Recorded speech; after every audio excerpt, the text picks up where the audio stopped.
నమస్కారం.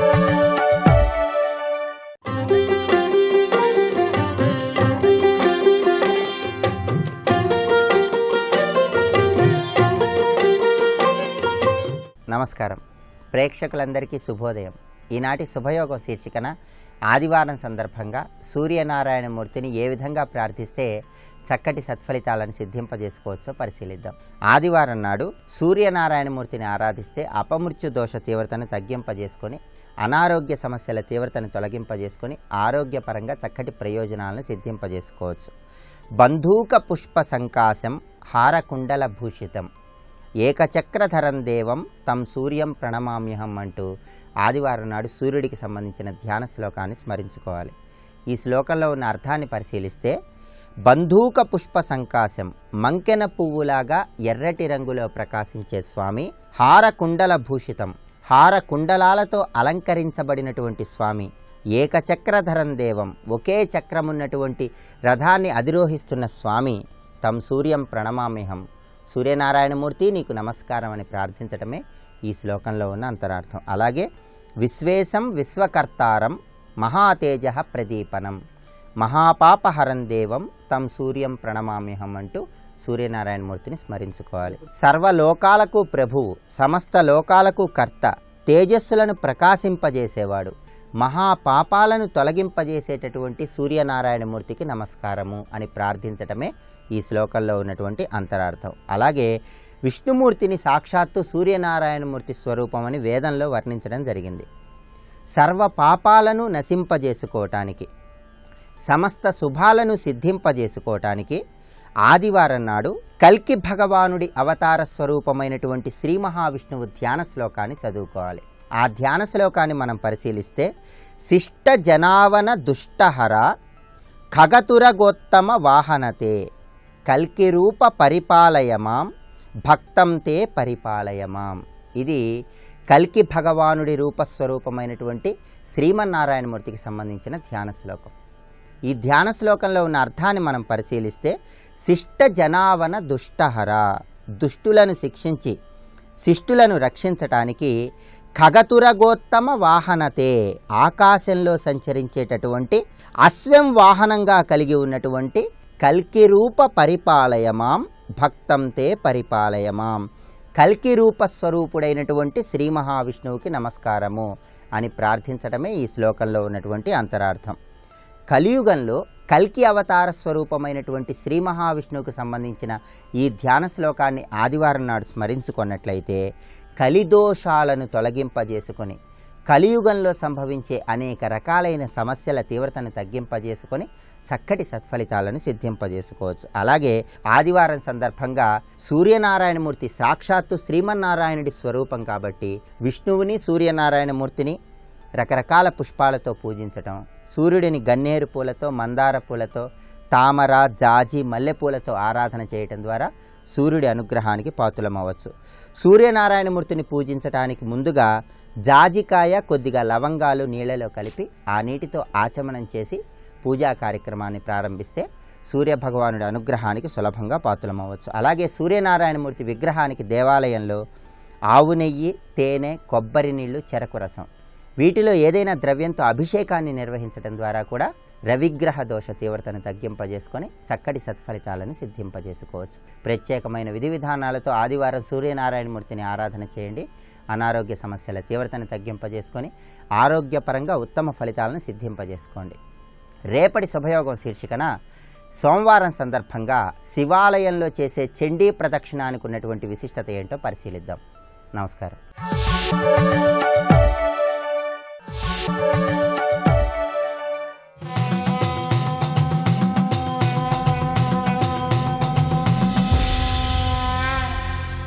శతక సాహితీ సరస్వతికి నమస్కారం.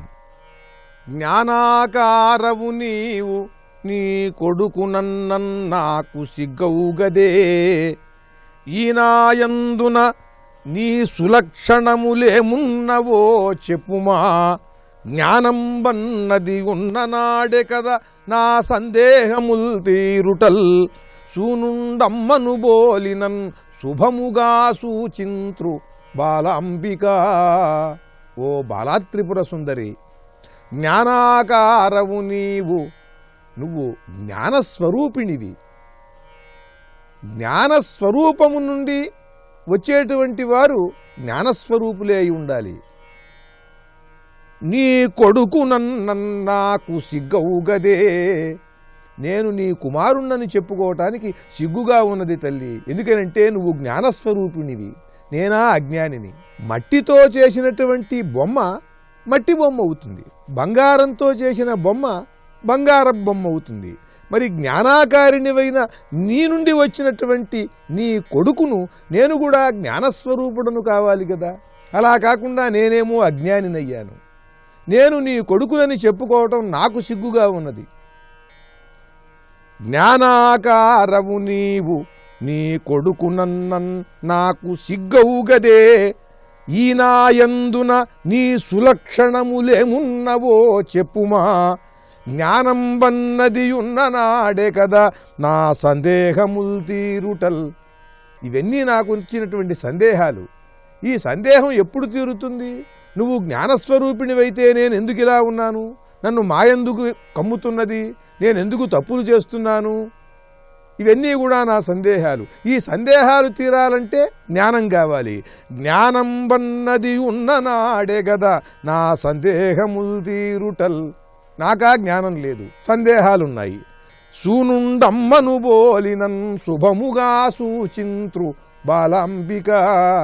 ఎవడైనా ఒక పిల్లవాడు పుట్టి వాడు పెద్దవాడవుతుంటే వాళ్ళ అమ్మ పోలికలు వాడికి బాగా కనిపిస్తున్నట్లయితే, వీళ్ళ అమ్మ పోలికలు బాగున్నాయి అంటే అది చాలా శుభప్రదమైనటువంటి యోగంగా చెబుతూ ఉంటారు. పిల్లవాడికి తల్లి పోలిక వస్తే చాలా అదృష్టం అంటారు. ఏమిటమ్మా, నాకేమో నీ పోలికలు లేవు. సూనుండమ్మను బోలినన్ శుభముగా సూచింత్రు బాల అంబిక. నాకేమో నీ పోలికలు లేవు, నేనేమో నీ కుమారుణ్ణి, నువ్వు జ్ఞానస్వరూపిణివి, నేను అజ్ఞానిని. ఏమిటమ్మా ఇది? చాలా ఇబ్బందిగా ఉంది. నేను ఎవరికైనా నీ కుమారుణ్ణని చెప్పుకోవాలంటే సిగ్గుగా ఉన్నది తల్లి. కనుక నా అజ్ఞానాన్ని పటాపంచలు చేసి నీ పోలికలు నాలో ప్రస్ఫుటంగా కనిపించేలాగా నన్ను జ్ఞానస్వరూపుణ్ణి చెయ్యి, జ్ఞాన దీపముగా నన్ను వెలిగించు, తీర్చిదిద్దు అంటూ చమత్కారముగా ఆ బాలాదేవిని ఆరాధిస్తూ పరమద్భుతమైన పద్యరచన చేసి గొప్ప శతకాన్ని మనకు అందించిన బాలా ఉపాసకులు విద్వత్కవులు శ్రీ ఈశ్వర సత్యనారాయణ శర్మ గారి బాలాంబికా శతకంలోని కొన్ని పద్యాలను గురించి తెలుసుకున్నాం. రేపు మరి ఒక శతకం గురించి తెలుసుకుందాం. ఓం శ్రీమాత్రే నమః.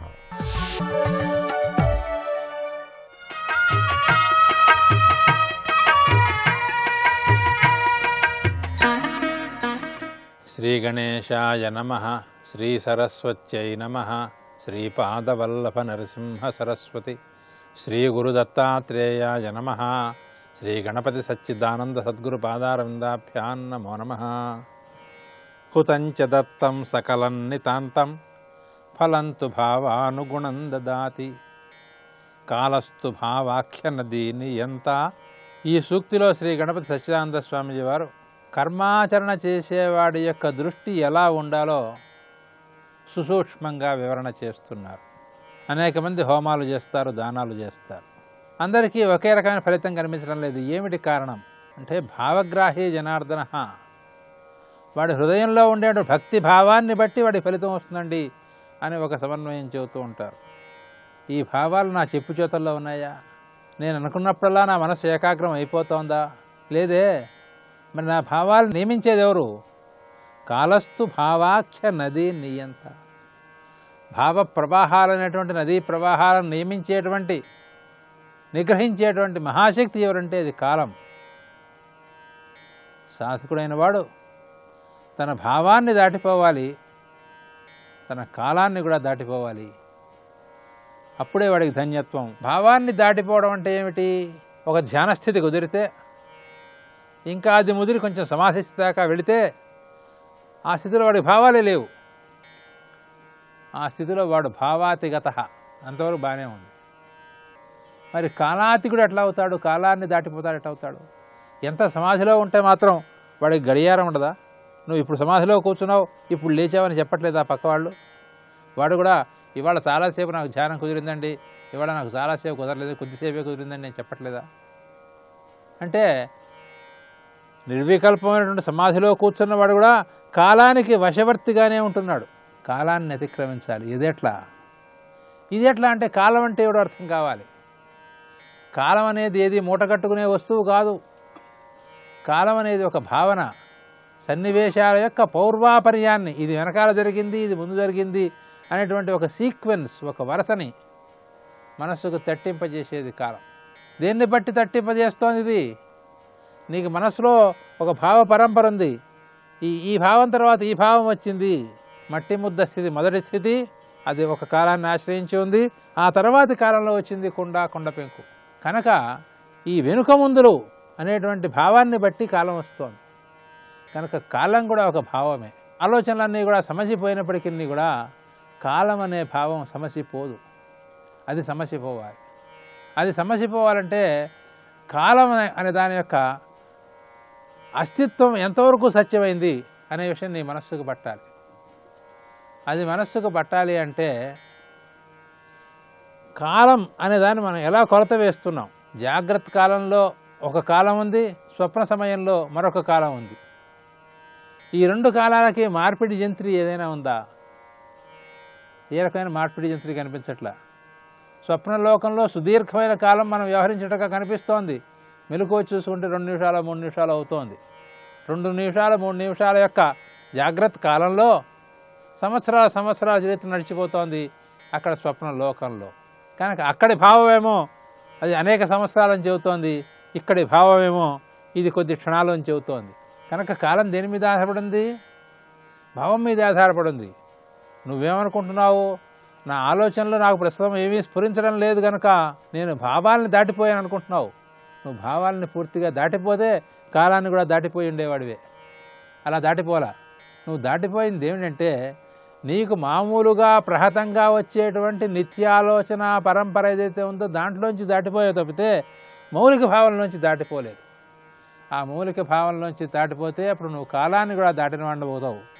అలా కాలాన్ని కూడా దాటిపోయినటువంటి పరిపూర్ణమైనటువంటి ఏకాగ్ర స్థితిలోకి వెళ్ళి నువ్వు ఏ సత్కర్మ చేసినా, ఏ దానం చేసినా, ఏ పూజ చేసినా, ఏ సాధన చేసినా కూడా అది పరిపూర్ణమైన ఫలితాన్ని ఇస్తుంది. అందరికీ ఒకే రకమైన ఫలితాన్ని ఇస్తుందయ్యా. అటువంటి స్థితిని అందుకో అని స్వామీజీ మనకు బోధ చేస్తున్నారు. వారి యొక్క బోధ ఫలంగా, వారి ఆశీస్సుగా మనకు అటువంటి స్థితి లభించుగాక. జయ గురుదత్త.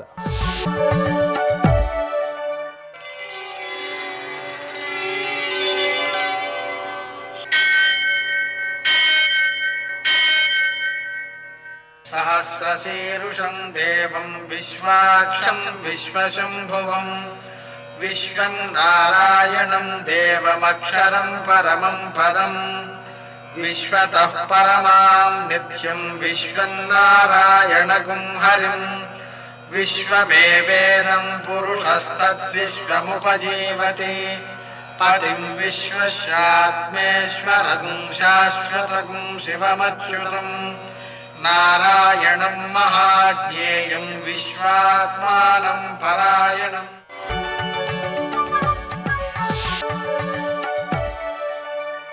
సూర్యశౌర్యమథేందురింద్రపదవీ సన్మంగళం మంగళం. యఃకర్త జగతాం భర్త సంహర్త మహసాం నిధి ప్రణమామి తమాదిత్యం బహిరంతస్తముపః. నేటి కాలమాన విశేషాలను గమనిద్దాం. స్వస్తి శ్రీ చాంద్రమాన హేమలంబనామ సంవత్సరం ఉత్తరాయణం గ్రీష్మ ఋతువు జ్యేష్ఠమాసం కృష్ణపక్షం ఆదివారం. సూర్యోదయం 5:45 సూర్యాస్తమయం 6:46. తిథి విదియ రాత్రి 11:14 వరకు. నక్షత్రం మూల ఉదయం 8:03 వరకు. వర్జం ఉదయం 6:16 నుంచి 8:03 వరకు. మరల సాయంకాలం 6:45 నుంచి 8:32 వరకు. దుర్ముహూర్తం సాయంకాలం 5:02 నుంచి 5:54 వరకు. అమృతకాలం తెల్లవారుజామున 5:27 ప్రారంభం. రాహుకాలం ఆదివారం కాబట్టి సాయంకాలం 4:30 నుంచి 6 గంటల వరకు. అష్టకవర్గ రీత్యా శుభప్రదమైన సమయం మధ్యాహ్నం 3 గంటలకి. నేటి విశేషం ఆదివారం. ఈ ఆదివారానికి ఉన్న విశేషం ఏమంటే సూర్యుడు అధిష్టాన దేవత. దీనికి సంస్కృతంలో భానువారం అని పేరు. భాను అంటే సూర్యుడు అని అర్థం. సూర్యుడు ఎవరు? త్రిమూర్త్యాత్మకుడు. ప్రపంచమునంతటికీ కూడా ప్రత్యక్ష దైవంగా భావించేటువంటి వ్యక్తి. ఆయన తేజస్సును ప్రార్థించే మంత్రమే గాయత్రీ మంత్రం. గాయత్రీ మంత్రం ద్వారా మనలో ఏం కలుగుతుంది అంటే వివేకం కలుగుతుంది, సరి అయిన బుద్ధి కుశలత జరుగుతుంది, సరి అయిన నిర్ణయాన్ని తీసుకునే శక్తి పెరుగుతుంది సూర్యుని ద్వారా. విశేషించి ఆయన కాంతిలో ఆరోగ్యాన్ని ఇచ్చే శక్తి ఉంది. అందుకనే ఆరోగ్యం భాస్కరాది చేత్ అంటోంది శాస్త్రం. అటువంటి సూర్యుడిని ఆరాధించడం ద్వారా ఆయన మరి ఎలా ఆరాధించాలి? నమస్కార ప్రియ సూర్య అంటే సూర్యుడికి నమస్కారాలంటే ఇష్టం. తద్వారా మనం ఆయనకి సూర్య నమస్కారాలు అనే పేరుతో చేసే ప్రక్రియ ఏదైతే ఉందో అది పరిపూర్ణమైన ఆరోగ్యాన్ని కలగజేసేటువంటిదిగా ఆధునికులు కూడా గుర్తించారు. అటువంటి సూర్య నమస్కారాలు చేసుకోవడం, సూర్యోదయానికి ముందే చన్నీటితో స్నానం చేయడం, ఇంకా విశేషించి విజయం కలగడం, దానికి కూడా సూర్యుడిని ఆరాధించాలి. శ్రీరామచంద్రుడు ఆదిత్య హృదయం ద్వారా సూర్యుడిని ఆరాధించి రావణాసురుడిని జయించాడు. అందుకని మానవునికి కావలసిన సకల సౌకర్యాలు, సౌభాగ్యాలు, సంపదలు, ఆరోగ్యం అన్నీ సిద్ధించడానికి సూర్యదేవత ఆరాధన చాలా బాగా ఉపకరిస్తుంది. నేటి ఆణిముత్యాలు.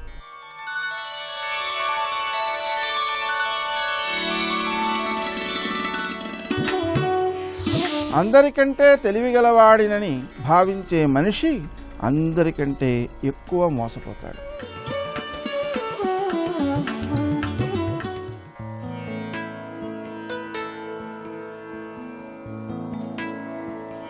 భయం మనిషికి ఒంటరితనాన్ని ఇస్తుంది. కారణం తెలుసుకోగలిగితే భయమే ఒంటరిదవుతుంది.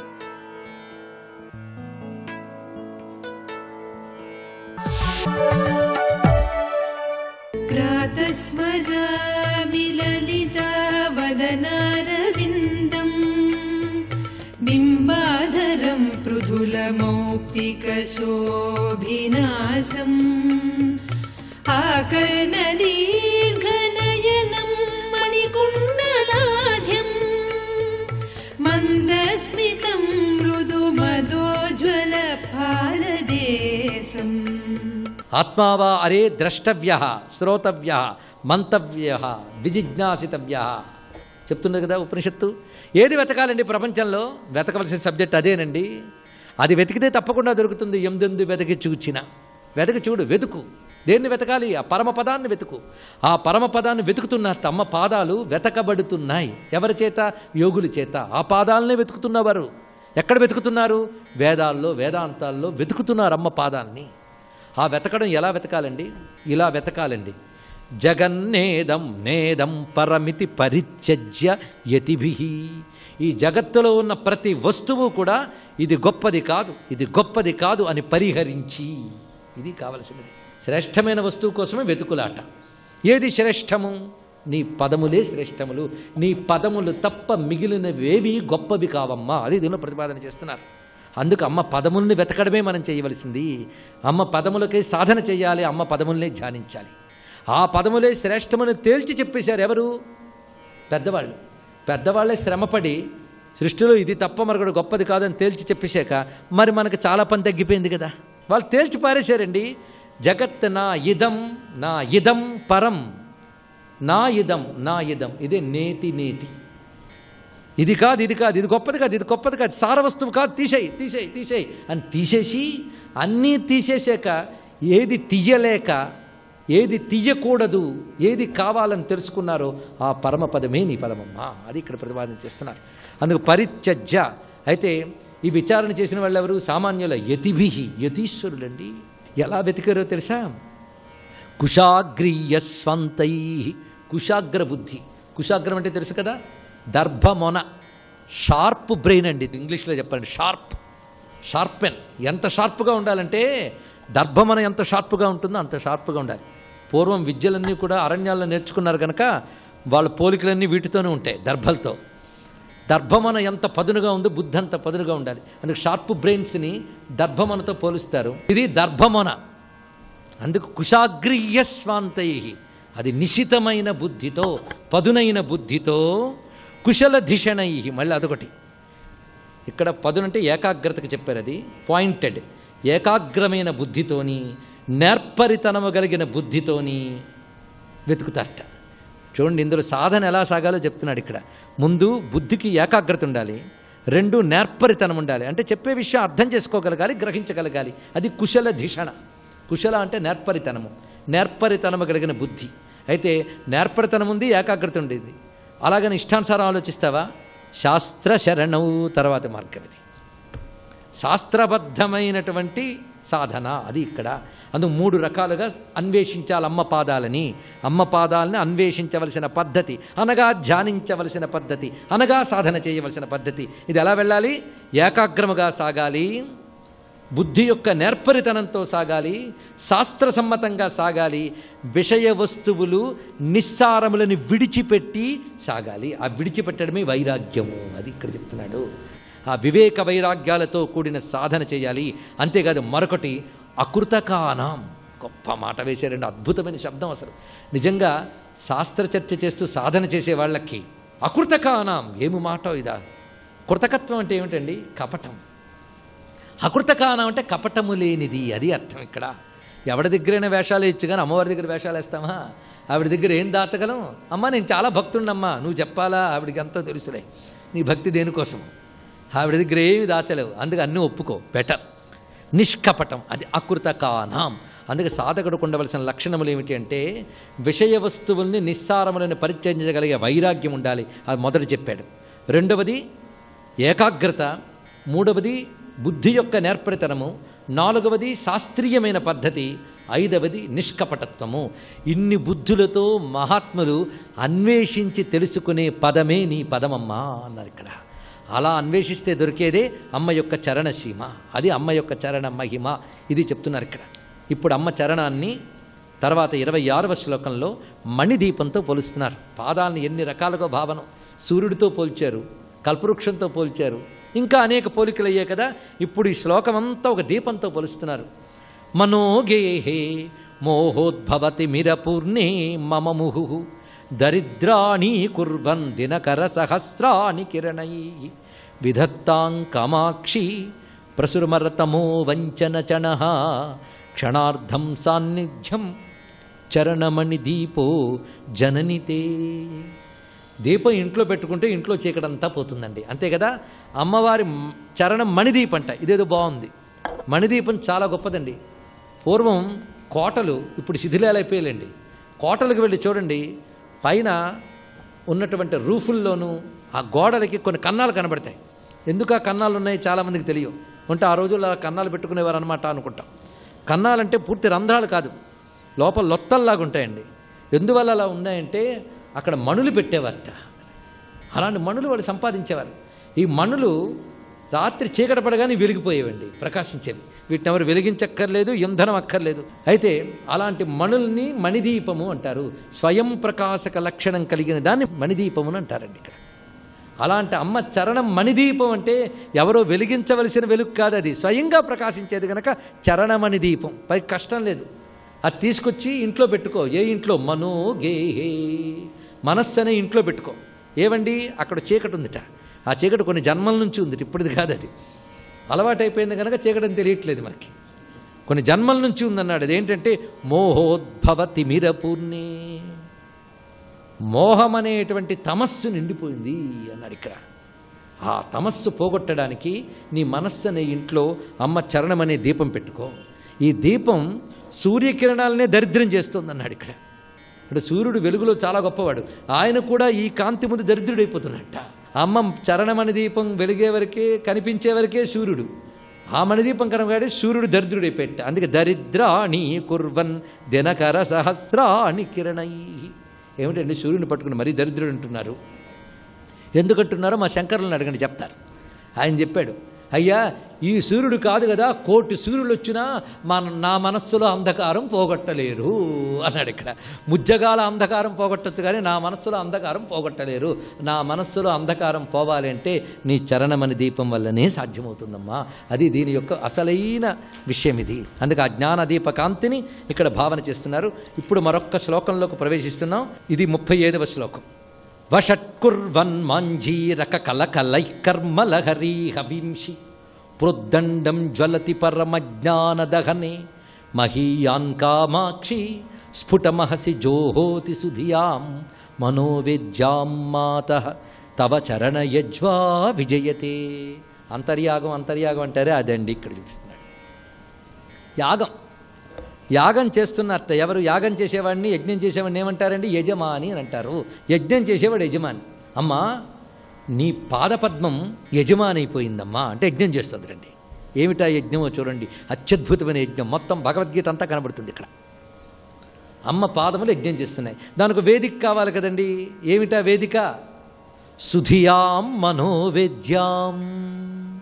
జ్ఞానుల మనస్సనే వేదికపై అమ్మ పాదములనే యజమాని యజ్ఞం చేస్తున్నట్ట. ఇది చెప్పడం అంటే జ్ఞానుల మనస్సు అనే వేదిక మీద అమ్మ పాదాలని ధ్యానిస్తున్నారండి. ఆ పాదముల జ్ఞానుల మనస్సులో ప్రకాశిస్తూ చేస్తున్న పనేమిటి? ఆ పనే యజ్ఞం కింద పోల్చబడుతున్నది. స్వస్తి. నమో ఆంజనేయం నమో దివ్యకాయం నమో వాయుపుత్రం నమో సూర్యమిత్రం నమో నిఖిల రక్షాకరం రుద్రరూపం నమో మారుతిం రామదూతం నమామి. సూర్యాయ మహేంద్రాయ పవనాయ, ఈ శరీరాన్నిచ్చినటువంటి నా తండ్రి వాయుదేవుడికి నమస్కారం. స్వయంభువే అంటే బ్రహ్మగారిని ఒక అర్థం, లేదా రామచంద్రమూర్తికే నమస్కారం చేశారని ఒక అర్థం. స్వయంభువే భూతేభ్యశ్చాంజలిం కృత్వా, సమస్త భూతకోటికి నమస్కరిస్తున్నాను. నేను వెడుతున్న ఈ కార్యం ఇంత గొప్ప కార్యం, దీనికి సమస్త భూతములు నాకు ఉపకరించుగాక. ఎంత వినయంతో బయలుదేరుతున్నారో చూడండి.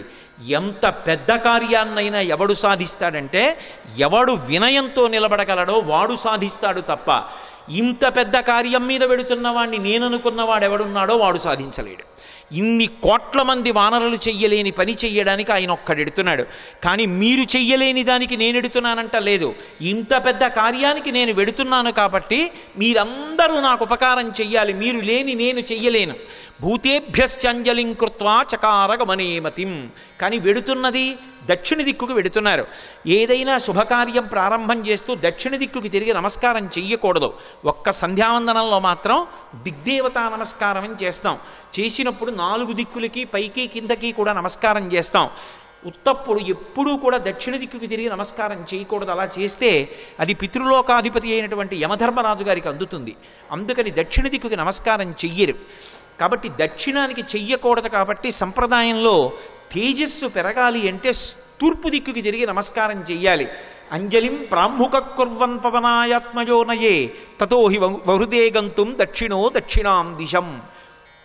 దక్షిణ దిక్కుకు వెళ్ళడానికి తన శరీర బలాన్నంతటినీ కూడా పుంజుకుని శరీరాన్ని పెద్దదిగా పెంచే ముందు ఒక్కసారి తూర్పుకి తిరిగారు. దక్షిణానికి ప్రయాణం. కానీ తూర్పుకి తిరిగి అంజలి ఘటించారు సూర్యనారాయణమూర్తికి. అంజలి ఘటించి తన తండ్రి అయినటువంటి వాయుదేవుడికి ఇంకొక్క మారు నమస్కారం చేశారు. శరీరాన్నిచ్చినటువంటి తండ్రి అంటే శంకరాయచ మయస్కరాయచ అంటుంది. పరమశివుడు ఇంట్లో తిరిగితే కరచరణాదులతో అదే తండ్రి. అటువంటి తండ్రి రూపంలోనే పరమేశ్వరుడు తిరుగుతూ ఉంటాడు అని. అటువంటి తండ్రికి వేరొక్క పర్యాయం నమస్కారం చేశారు. అంజలిం ప్రముఖ కుర్వన్ పవనాయత్మయోనయే తతో హి వవృతే గంతుం దక్షిణో దక్షిణాం దిశం. ఇప్పుడు ఇక బయలుదేరాలి. పెద్ద శరీరాన్ని పర్వతంలా పెంచారు. పెంచి ఇక బయలుదేరడానికి సిద్ధపడుతూ సచచాలాచలశ్చాపి ముహూర్తం కపిపీడిత తరూణాం పుష్పితాగ్రాణాం సర్వం పుష్పమశాచయత్ గిరిణా పీడ్యమానేనా పీడ్యమానాని సర్వశః గుహావిష్టాని భూతాని వినే దుర్వికృతైశ్వరై తాస్తథా సవిషైర్దష్టా కుపితైస్తైర్మహాశిలా జజ్వల పావకో దీప్తా బిబిదుశ్చ సహస్రధా యాని ఔషధజాలాని తస్మిన్ జాతాని పర్వతే విషఘ్నాన్యపి నాగానాం నశేకుష్యమితుం విషం అన్నారు మహర్షి. ఎంత అద్భుతంగా వర్ణించారు. పర్వతాకారుడై నిలబడి ఆ మహేంద్ర పర్వతాన్ని తన 2 పాదముల చేత గట్టిగా పీడించారు. ఆ తొక్కి పట్టేటప్పటికి గుహలన్నీ కూడా మూసుకుపోయాయి. ఆ మూసుకుపోయే ముందు ఆ పర్వతం కదిలింది. కదిలి చెట్లకున్నటువంటి పువ్వులన్నీ రాలిపోయాయి. ఆ రాలిపోయినటువంటి పువ్వులన్నీ ఆయన ఒంటి మీద మహేంద్రగిరి మీద పడ్డాయి. ఇది మహేంద్రగిరి పుష్పాల కొండ అనిపించింది. ఆయన ఒళ్ళంతా పువ్వులు. ఇంకొంచెం నొక్కారు. గుహావిష్టాని భూతాని వినేదుర్వికృతైశ్వరై. అందులో పెద్ద పులులు, సింహాలు, రకరకాలైన క్రూర జంతువులు ఉన్నాయి. ఆ గుహల్లో పడుకున్నాయి. ఎప్పుడైతే గుహ నొక్కుకుపోతోందో అవి బయటికి పారిపోదామని లేచి బయటికి వస్తున్నాయి. నడుందాకా బయటికి వచ్చేటప్పటికి గుహ నొక్కుకుపోయింది. సగం శరీరం లోపలుండిపోయింది, సగం శరీరం బయట ఉండిపోయింది. అప్పటి వరకు ప్రశాంతంగా ఉన్నటువంటి మహేంద్రగిరి ఒక్కసారి క్రూర మృగాల యొక్క పెద్ద పెద్ద అరుపులతో కొండంతా నిండిపోయింది. ఉత్తర క్షణం ఆశ్చర్యపోయారు. ఏమైంది ఈ కొండకి? ఈ కొండ బద్దలైపోతోందా? ఎవరైనా రాక్షసులు వచ్చి దీన్ని భేదిస్తున్నారా అని. అంత పెద్ద అరుపులతో నిండిపోయింది. ఇంకా గట్టిగా నొక్కారు. నొక్కేటప్పటికీ శాస్తదాస విషైర్దష్టా కుపితైస్తైర్మహాశిలా. అందులో పెద్ద పెద్ద నాగుపాములు కలుగుల్లో పడుకునున్నాయి. విషాలతో కూడుకున్నటువంటి సర్పములు, అనేకమైన సర్పములు ఉన్నాయి. ఇందాక గుహలు నొక్కుకున్నాయి. ఇప్పుడు చిన్న చిన్న కన్నాలు, కలుగులు కూడా నొక్కుకుపోతున్నాయి పర్వతం తొక్కేస్తుంటే. ఆ కలుగుల్లో ఉన్నటువంటి పావులన్నీ బయటికి బుస్ అని పైకొచ్చాయి. సగం పైకొచ్చేటప్పటికే ఆ కలుగు నొక్కుకుపోయింది. నడుం దగ్గర నుంచి లోపలకు ఉండిపోయింది, మిగిలింది పైకుండిపోయింది. వాటికి విశేషమైన ఆగ్రహం వచ్చి పడగలు విప్పాయి. ఆ పడగలు విప్పేటప్పటికి నల్లటి స్వస్తికాకారాలు కనపడుతున్నాయి. ఒక్కసారి మహేంద్రగిరి అంతా పావులన్నీ పడగలు విప్పితే స్వస్తికాకారంతో పావుల పడగలు కనపడుతుంటే విచిత్రమైనటువంటి శోభని పొందింది. ఆ పడిపోతున్నప్పుడు బంగారు శిలలు, వెండి శిలలు కిందకు పడిపోతుంటే అవి ఉరుసుకున్నప్పుడు కొండంతా ఎక్కడ చూసినా బంగారు గీతలు, వెండి గీతలు, పచ్చగా తెల్లగా గీతలు పడిపోయింది. ఈ బయటికి వచ్చేసినటువంటి పాములు ఇవన్నీ ఎంతసేపట్లో? ఒక్క క్షణకాలంలో బయటికి వచ్చినటువంటి పాములు తమ పడగలు విప్పి ఆ బాధ తట్టుకోలేక పక్కన ఉన్నటువంటి శిలల్ని కాటువేశాయి. వాటి విషం వచ్చి శిలలకి తగిలేటప్పటికీ ఆ శిలల్లోంచి అగ్నిహోత్రం పుట్టి ఒక్క క్షణంలో మహేంద్రగిరి అంతా కూడా అగ్నిహోత్రంలో తగలబడిపోతోంది. అక్కడ అనేకమైనటువంటి ఓషధులు ఉన్నాయి. యాని ఔషధజాలాని తస్మిన్ జాతాని పర్వతే విషఘ్నాన్యపి నాగానాం నశేకుష్యమితుం విషం. ఆ ఓషధులు పాముల యొక్క విషాన్ని పోగొట్టగలవు. కానీ అంత గొప్ప కాట్లు వేస్తే పుట్టినటువంటి విషంలోని అగ్నిహోత్రాన్ని అక్కడ ఉన్నటువంటి ఓషధులు ఏవీ కూడా ఆర్పలేకపోయాయి. భొగ్గున మంటలు మండిపోతున్నాయి. ఒక పక్క గుహల్లో సగం శరీరాలు ఉండిపోయాయి. ఈ పావులు, క్రూర జంతువులు ఈ వేడి ఎక్కడ లేని అరుపులు అరుస్తున్నాయి. అలా అరుస్తున్నటువంటి సమయంలో అకస్మాత్తుగా కొండ కదిలిపోయింది. దర్శయంతో మహావిద్యాం విద్యాధర మహర్షయ సహితాస్తస్తురాకాశే వీక్షాంచకృష్య పర్వతం. దర్శయంతో మహావిద్యాం అంటారు మహర్షి. విద్యాధరులు, గంధర్వులు తమ యొక్క మహావిద్యని ప్రదర్శించారు. ఏమిటా మహావిద్య అంటే కొండంతా కదిలిపోయి పావులన్నీ పైకి లేచి క్రూర మృగాలు అరిచి చెట్లన్నీ అకస్మాత్తుగా పువ్వులు కురిసేసి పెద్ద పెద్ద అరుపులు అరిచి అగ్నిహోత్రం పుట్టేసింది. భార్యల్ని మాత్రం చంకలో పట్టుకుని అకస్మాత్తుగా ఆకాశంలోకి ఎగిరిపోయి ఆధారం లేకుండా వాళ్ళు ఆకాశంలో నిలబడ్డారు. నిలబడి కాలిపోతున్నటువంటి మహేంద్రగిరిని చూశారు. చూసి ఆశ్చర్యపోయి వీక్షాంచకృష్య పర్వతం. ఏమి ఈ కొండ బద్దలైపోతుందా? ఏమి ఎవరూ కనపట్టలేదు. ఏమైంది ఈ కొండకు? అసలు ఏం జరిగి అకస్మాత్తుగా మహేంద్రగిరి ఇలా అయిపోతోందని తెల్లబోయారు.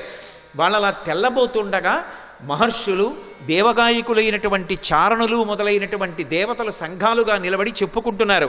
ఏష పర్వత సంకాచో హనుమాన్ మారుతాత్మజ తితీర్షతి మహావేగ సముద్రం మకరాలయం. మొసళ్లతో కూడుకున్నటువంటి, రాక్షసులతో కూడుకున్నటువంటి 100 యోజనముల లవణ సముద్రాన్ని తాను దాటి వెళ్ళి వానరజాతి పరువు ప్రతిష్ఠలు నిలబెట్టి సీతమ్మ జాడ తెలుసుకుని రామచంద్రమూర్తికి నివేదించడానికి పర్వత శరీరుడైనటువంటి స్వామి హనుమ పరాక్రమాన్ని పుంజుకుని దీన్ని లంఘించడానికి సిద్ధపడుతున్నారు. ఆశ్చర్యం, ఎవరి కోసం ఇంత కష్టపడుతున్నారు? రామార్థం వానరార్థం చ చికీర్షం కర్మదుష్కరం సముద్రస్య పరంపారం దుష్ప్రాపం ప్రాప్తుమిచ్చతి. రాముడి కోసం, వానరుల కోసం స్వార్థత్యాగం చేసి తాను ఇంత క్లేశపడుతూ ఈ సముద్రాన్ని దాటడానికి అదిగదిగదిగో స్వామి హనుమ బయలుదేరుతున్నారని ఆ విద్యాధరులందరూ లేచి నిలబడి ఆయనకి నమస్కరించి స్తోత్రం చేస్తున్నారు. సర్వం శ్రీ ఉమామహేశ్వర పరబ్రహ్మార్పణమస్తు. స్వస్తి.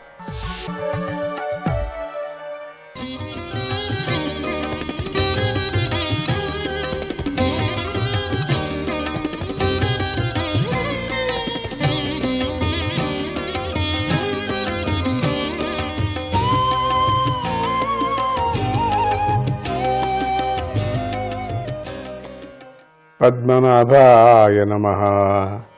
నారాయణ కృష్ణ కృష్ణ హరే కృష్ణ. కపిల భగవానుడు అంశమంతుణ్ణి అనుగ్రహించాలనుకొని ఇలా అన్నాడు, ఓ కుమారా, ఈ గుర్రము నీ తాతగారి యజ్ఞ పశువు, దీన్ని తీసుకుని వెళ్ళు. నీ పినతండ్రులు ఇక్కడ దహించబడి బూడిదైపోయారు కదా, వీరికి గంగా జలాలతో తర్పణాలను చెయ్యటమే మంచిది. అంతకు మించి వీరు ఉద్ధరించటానికి మరో ఉపాయం కనిపించటం లేదు అన్నాడు. అంశమంతుడు కపిల మహర్షికి ప్రదక్షిణము చేసి తల వంచి నమస్కారము చేసి ప్రసన్నుణ్ణి చేసుకున్నాడు. ఆయన అనుమతి పొంది గుర్రాన్ని తీసుకొని తాతగారి వద్దకు వచ్చాడు. సగరుడు యజ్ఞ పశువుతో అశ్వమేధ యాగంలో మిగిలి ఉన్న కర్మకాండను పూర్తి చేశాడు. తర్వాత సగర చక్రవర్తి రాజ్యాన్ని అంశమంతుడికి అప్పగించాడు. ఆయనకి ఏ కోరిక లేదు. ఓర్వ మహర్షి ఉపదేశించిన ఉపదేశాన్ని అనుష్ఠానం చేసి అజ్ఞానబంధం నుండి విముక్తుడయ్యాడు. అంటే అజ్ఞానం ఉంటుంది కదా, ఇటువంటి పరబ్రహ్మనే మనకు ఆజ్ఞ ఇచ్చాడు అజ్ఞానంలో పడమని చెప్పి. అందుకని అట్లా అజ్ఞానబంధం, ఆ అజ్ఞానబంధం నుండి విముక్తుడే. అజ్ఞానబంధం నుంచి విముక్తుడైతే మోక్షం అదే. అసలు దాని నుంచి మనం బయటపడాలా, అప్పుడే ఉత్తమమైనటువంటి మోక్షాన్ని పొందటానికి అవుతుంది. అట్లనే ఇతను కూడా ఉత్తమమైనటువంటి మోక్షాన్ని పొందాడు. ఇంతటితో 9వ స్కందంలోని 8వ అధ్యాయం సమాప్తమవుతున్నది. ఇక 9వ అధ్యాయం. ఈ అధ్యాయంలో గంగా అవతరణం చెప్పబడింది. దీన్ని తప్పకోకుండా మనం వినాల్సిందే. దీన్ని శ్రీ సుఖమహర్షి ఇలా చెప్పసాగాడు.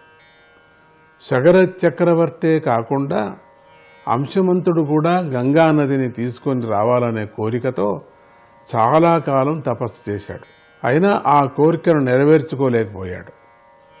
తర్వాత కొంతకాలానికి ఆయన పరలోకానికి చేరుకున్నాడు. ఆ అంశమంతుడి పుత్రుడు దిలీపుడు. ఆయన కూడా గంగను తీసుకొని రావటంలో విఫలమై మృత్యువును పొందాడు. ఆ దిలీపుడి పుత్రుడే భగీరథుడు. ఇక్కడ మనకు స్వారస్యంగా ఉండేది భగీరథుడు.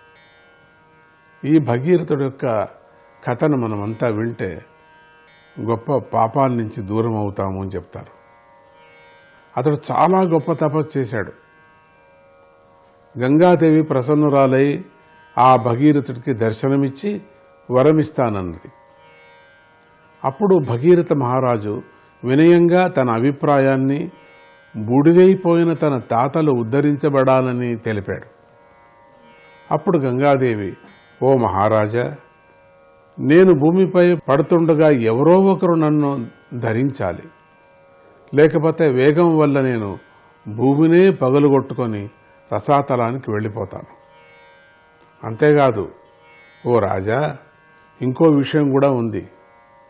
నేను భూలోకంలో ప్రవహిస్తే నాలో జనులు తమ పాపాలను కడిగివేసుకుంటారు. కనుక నేను భూలోకానికి వెళ్ళను. ఒకవేళ అడుగు పెడితే ఆ పాపాన్ని నేను ఎక్కడ కడుక్కోవాలి? భూలోకం అంటే దేవతలందరికీ కూడా భయం. ఇది కర్మభూమి కదా, అందుకని నేను మాత్రం భూమిలోకానికి నేను రాను.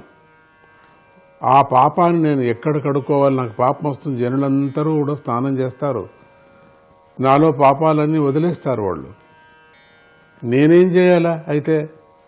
ఆ విషయాన్ని కూడా నువ్వు ఆలోచించు, ఎప్పుడు కూడా నువ్వు ఆలోచించు భగీరథ. నువ్వు అడుగుతుండేది బాగుంది, మీ తాతలంతా ఉద్ధరించబడతారు నిజమే, కానీ భూలోకంలో ప్రవహించే అటువంటి ఆశ నాకు లేదయ్యా. ఒకవేళ భూమిలో పడ్డాననుకో, నా యొక్క వేగానికి పాతాళానికి వెళ్ళిపోతాను, అసలు నన్ను తట్టుకునే వాళ్ళు ఎవరున్నారు అక్కడ? అట్లా చెప్పుకొని వచ్చింది. అప్పుడు భగీరథ మహారాజు సర్వసంగాలను విడిచిపెట్టి శాంత స్వభావులు బ్రహ్మనిష్ఠులు అయిన సత్పురుషులు జనులను పవిత్రం చేస్తూ ఉంటారు. వారు నీ యందు స్నానం చేసినప్పుడు నీ పాపం తొలగిపోతుంది. ఎందుకంటే పాపాలను పోగొట్టే శ్రీహరి సదా వారి యందు ఉంటాడు కదా. ఇక రుద్రదేవుడు సకల ప్రాణులకు ఆత్మయ్య ఉన్నాడు.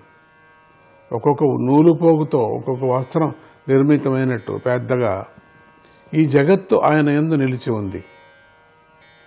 ఈ రుద్ర భగవానుడే నీ యొక్క వేగాన్ని ధరిస్తాడు, ఇంకెవరి చేత కూడా కాదు, ఇక సాధ్యం లేదు అని చెప్పి గంగాదేవిని భగీరథుడు ఒప్పించాడు.